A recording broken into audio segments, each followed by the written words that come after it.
Bismillahirrahmanirrahim. Di antara sumber-sumber akidah yang keliru, contohnya, ini sering saya ulang-ulang, menjadikan tradisi sebagai sumber akidah. Menjadikan tradisi sebagai sumber akidah. Saya ingatkan, tradisi, ya, ada yang baik dan ada yang buruk.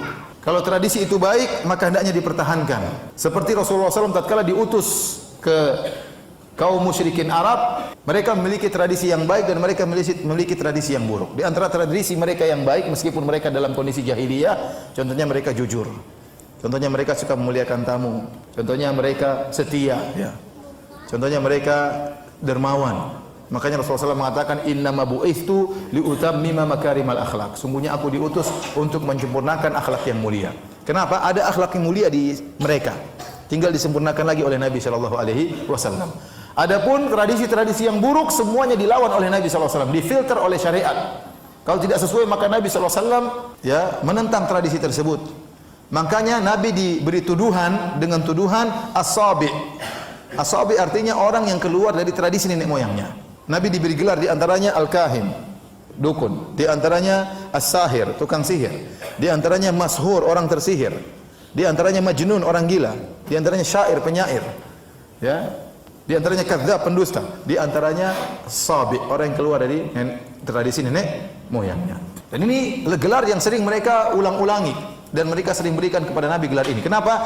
Karena orang takut untuk keluar dari tradisi. Sehingga kalau ada sahabat yang masuk Islam dari musyrik menjadi muslim, maka langsung dikatakan oleh mereka qad sabauta atau sobata, kau telah keluar dari tradisi nenek moyangmu. Agar orang tidak berani keluar dari tradisi nenek moyang. Jadi ingat, Islam datang untuk memfilter tradisi. Bukan tradisi memfilter Islam, hati-hati. Sebagian orang mengatakan, lihat dulu, jangan dulu, kita lihat dulu bagaimana Islam yang datang dari Arab, kita cek dulu.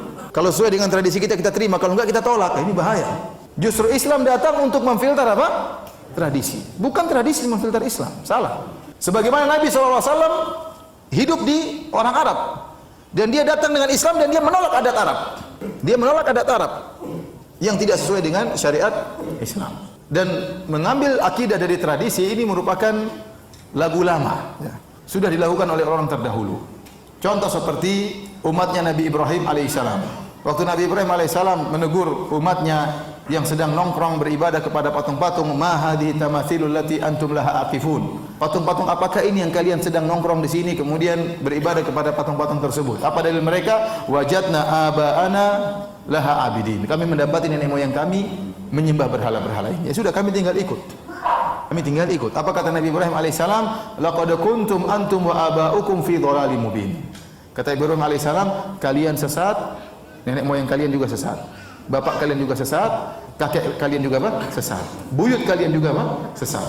Ini tradisi sesat, kata Nabi Ibrahim alaihissalam. Makanya mereka pun jengkel, ya. Kemudian mereka membakar Nabi Ibrahim alaihissalam. Demikian juga tatkala Nabi SAW mendakwakan Islam, orang-orang musyrikin Arab berpegang teguh dengan tradisi. Mereka mengatakan, inna wajadna aba'ana ala ummah wa inna ala atharihim muqtadun. Kami telah mendapati nenek moyang kami di atas jalan ini dan kami hanya ikut saja nenek moyang kami. Dalam ayat yang lain, inna wajadna aba'ana ala ummah wa inna ala atharihim muhtadun. Kami telah mendapati nenek moyang kami di atas jalan ini dan kami mendapat petunjuk jika mengikuti petunjuk nenek moyang kami. Jadi dalilnya tradisi. Oleh karenanya sulit seorang keluar dari tradisi.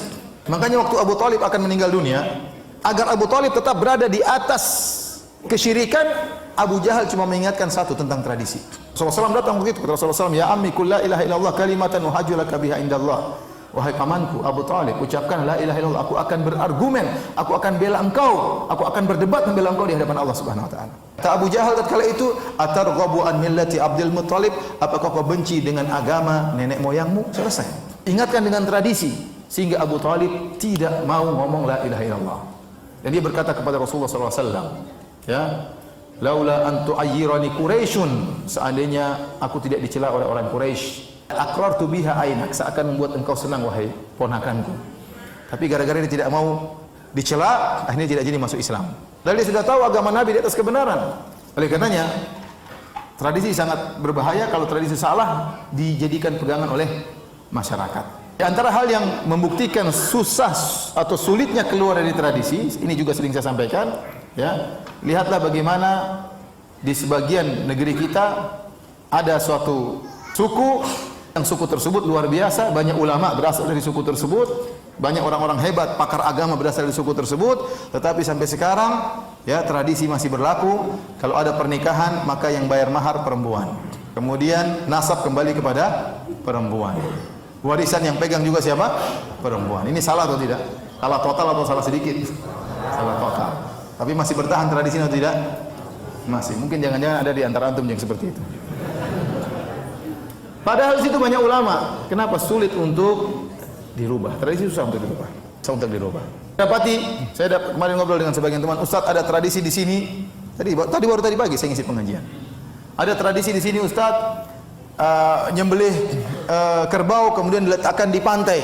Supaya apa? Supaya ininya banyak, supaya macam-macam, supaya aman pantainya. Ya, ini kesyirikan. Ya.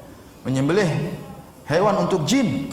Ada juga yang meletakkan kepala kerbau diletakkan di tengah-tengah sawah.